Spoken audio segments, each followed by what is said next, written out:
friends, hello and welcome back. Everyone's having a lovely day. So we just came out with a video talking about kind of where the state of the marketplace is right now for MLB The Show 24. It's been a bit confusing if you're used to what's in years past, so we kind of shed some light on that in our prior videos. So if you want to dive deeper into that, you can. Obviously don't have to, just kind of to give some context to what we're about to talk about today. Nonetheless, we're going to go over some cards who I think the best buys, the best sells are right now as far as making coins are concerned. Just some very basic stuff, always avoiding the players that have been released for like 2 days. Ryan Braun, for example, 95 overall, he's in Battle Royale's program. He's going to hold some value over time. A lot of cards, the Battle Royale cards typically hold a little bit more value than some of the, rank cards, some of the pack cards. But, typically, rule of thumb, when they first come out of pack, first come out and stuff, give it some days until you buy it because the value is going to keep going down. Meanwhile, the flip side of that is if you pull one, you have one, sell those puppies, give it a couple of days, be a little patient, come back. You'll be very happy with the results. And going, kind of down that road in general with some of these cards. Perfect example again, it might be, let's see what we can find here. Is there Ernie Banks? Ernie Banks has been out for a while. He's still in a vault pack.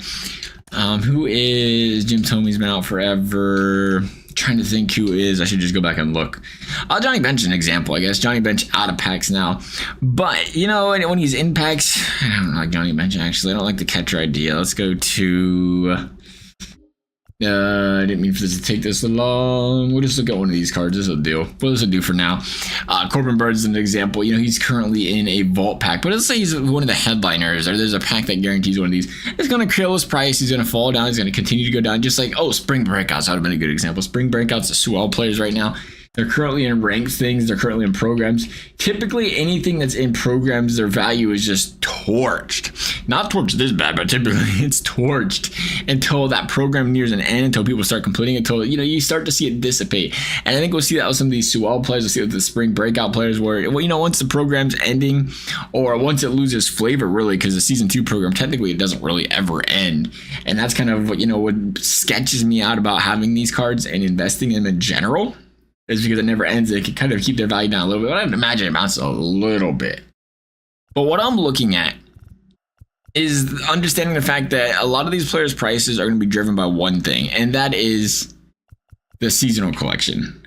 Right now, the seasonal collection cannot be completed. Well, it can be, but what you want can't be completed. There ain't 400 players to collect. There ain't 325 players to collect.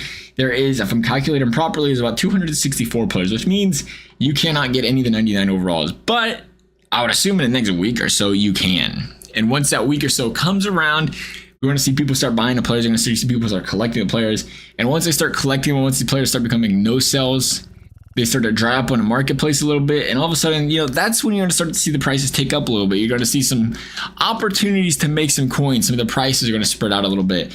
So what we're looking at investment-wise right now is we're looking at cheap players that aren't in a program that you can kind of pick up right now, hold on to for a little bit, and come back to later and sell them for a profit. Like the Sewell's a 3K. I'm trying to see if we can find. We'll go away from the Spring Breakouts for the same story. Pipeline players, 14K. And then it's not a bad option down the road, but we've seen cheaper. The hyper players might be some good options. Like there's a 4K Taylor Ward. Is he in packs forever? Past events. What is Reese Hoskins? Hoskins 8 in packs. Hoskins could be a good one. Any of these cards that you get, if they trickle down to 7K, 8K, 6K, and they will. Those cards are good pickups. Let's see what we can see here. Standouts, 8K there. Michael Young again. In packs, still for now. The barrier breakers, we see them bounce around a lot right now. We're seeing Jackie Robinson, 10K. We're seeing Stone, 11K. Those are good examples of ones, though. They're not the overall cards. I like the idea of these guys when they're cheap, 10K, 9K, 11K. I like the idea of these guys being cheap now and then being bought later for the collection because they're cheaper players. When those collections come around, people are going to do this and say, let me get the cheapest players possible. 10K, 9K, 5K, I don't care what they are. Let me scoop them up.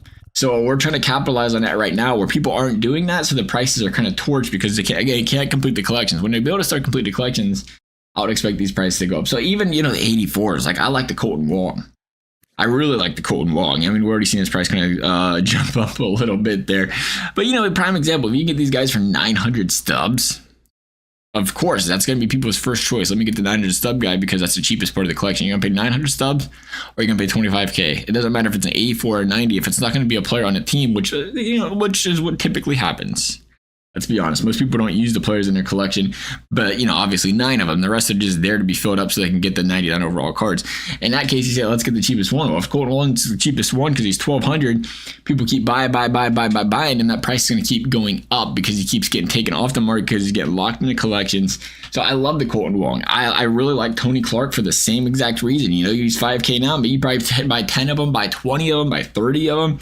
You wait a month, and I would more than expect his price to double. See what else is out there. I mean, that's just the basic rule of thumb in general, just kind of scouring the market for players that are very cheap, that are diamonds, that are part of this collection. Even a K for, you know, Enrique Hernandez. I'm gonna forget who that is. Someone put this bid in, come back to it later. But, you know, you just kind of set those cards to the side for a little while, and it's gonna be lots of coins coming down the road. And again, you know, kind of avoiding, like, definitely avoiding guys like Alejandro Kirk that just came out, 100K. I would imagine his price keeps going down, down, and down. So try to avoid those guys. Come back for them later. If you do want them, you can always come back for them later. But give them a little bit of time for their price to drop. You know, in the prime example here, we're seeing 510. Any card that season 1 players. I love the Odorizzi idea as well. He is in packs. We've been in packs forever. We'll see what they do with that. They might make it always cheap for some of these guys. That's what's important too. Try to get guys that aren't in packs. I mean, you can find a 5K player that's not in packs. A lot of value there. Whole lot of value there. That's my favorite ones. No packs, very cheap. Anybody that's in packs, you're always running that risk, especially if it's a show pack. But, you know, like Andrew Chafin, perfect example, not in the packs. Beauty of an option. 1K. I know he's silver, but that's why it costs so much, because he is usable for those collections. He is going to keep going up in price. So nonetheless, that's kind of the direction we're looking at right now. Hopefully, y'all found this video helpful. As always, if you did, I appreciate you liking and subscribing. You never have to. Thank you all for watching. We'll see you next time.